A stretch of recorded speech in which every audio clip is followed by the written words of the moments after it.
memória guarda dos tempos da Pané. Realmente o fechamento foi um episódio traumático para todo mundo. Não houve na época quem não tenha ficado surpreso, porque foi uma coisa súbita, não foi assim uma empresa em decadência que as pessoas acompanharam a crise e o minguar da operação e falar, nossa, a Pané a qualquer momento pode fechar. Não foi assim, foi do dia para a noite a empresa recebeu por telegrama a informação que não podia mais voar, com aviões prontos para decolar, entendeu? Então assim, não foi um motivo que levou ao fechamento da Pané. E a Pané é um pedaço dentro de uma ação grande feita para desmontar o grupo inteiro. Porque o grupo Simonsen tinha mais de 30 empresas. O Simonsen abriu o primeiro supermercado do Brasil. O Simonsen tinha uma exportadora de café com uma subsidiária grande na Suíça. Foi uma das primeiras multinacionais brasileiras. E o café naquela época ainda representava 2/3 das divisas do Brasil. Então, olha a relevância que ele tinha na economia. Ele tinha um banco que era muito forte, o Banco Noroeste.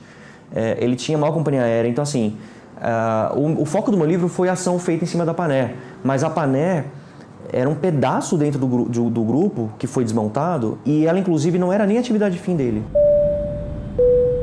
Essa pesquisa tem um lance que, assim, ela não pega esse aspecto mais debatido do período da ditadura, de perseguições a guerrilhas ou à esquerda, ou enfim.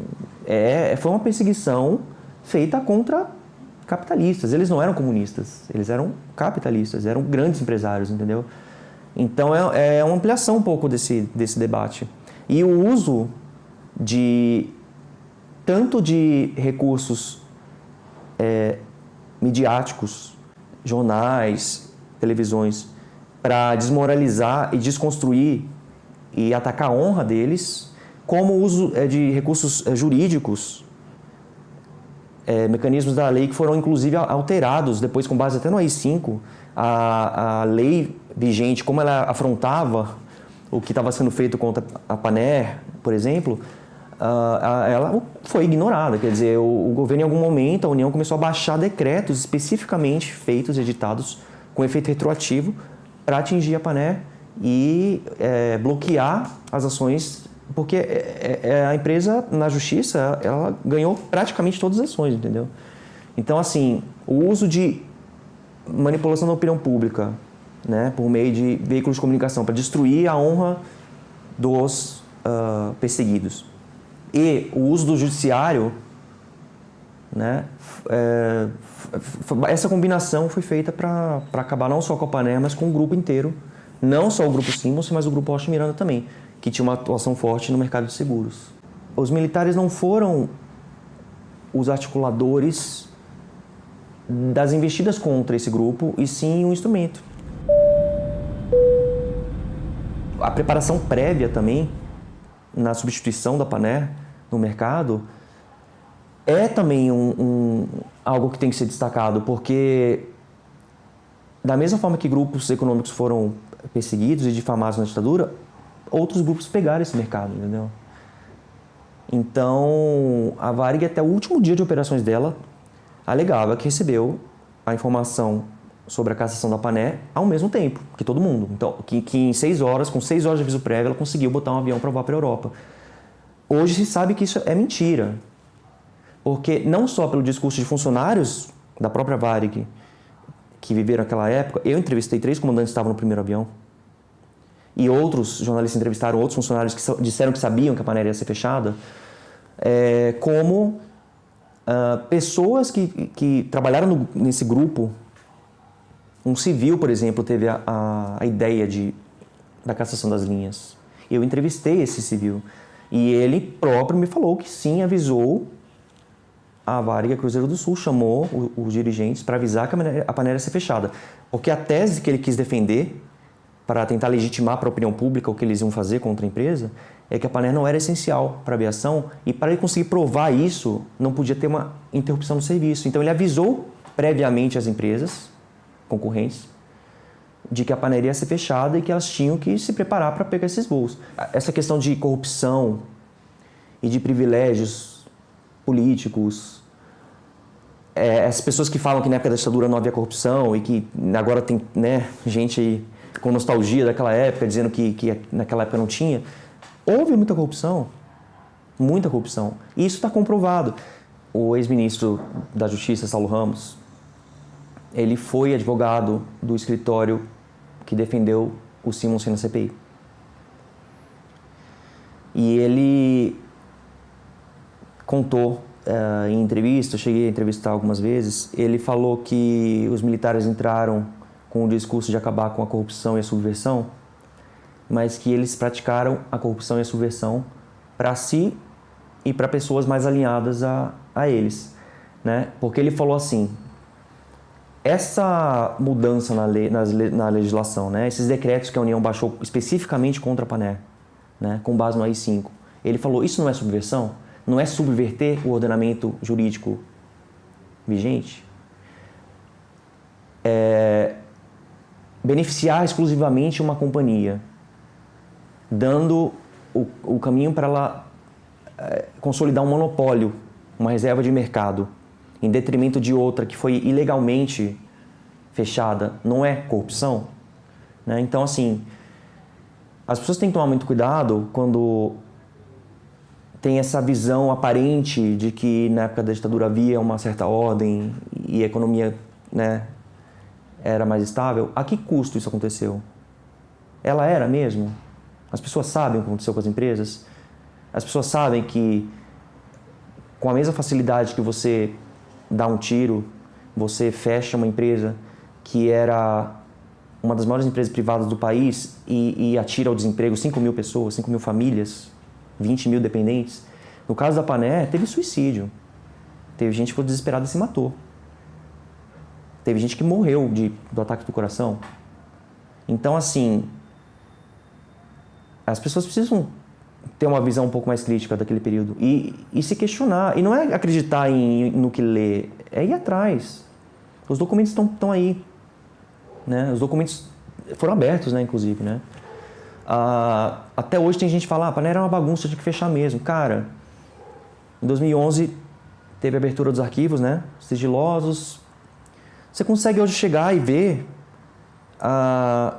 pareceres do próprio corpo jurídico da aeronáutica, em plena época da ditadura, tentando convencer a aeronáutica a parar de fazer o que estava fazendo contra a Paner, porque a riqueza de documentos e de provas que ela trazia para os autos contrastava com... E tá lá escrito nos pareceres, contrastava com vagas alegações contra a empresa e contra os acionistas dela. Chega em 1978, 13 anos depois que a empresa foi fechada, eles recomendam trancar os processos criminais contra os caras.